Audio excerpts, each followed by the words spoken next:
Zwembad de Wettersteens in Burgum is het officieel iepenen. Het bad is voor 2 miljoen euro opknapt en kan weer jaren vooruit.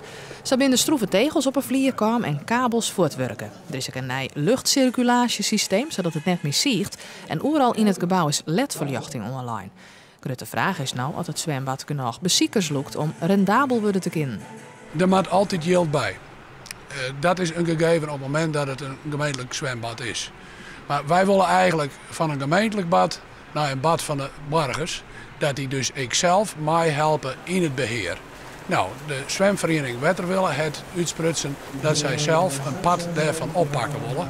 En dat is de manier. En natuurlijk moet er gewoon mensen uit het eerste deel en omkreten, maar er gewoon hier zwemmen komen.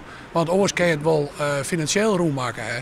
Maar als er geen gebroekers komen, ja, dan ben ik net maar elkaar wurg. De opknapbeurt vroeg net zonder problemen. Ze water asbest voen bij de verbouwing.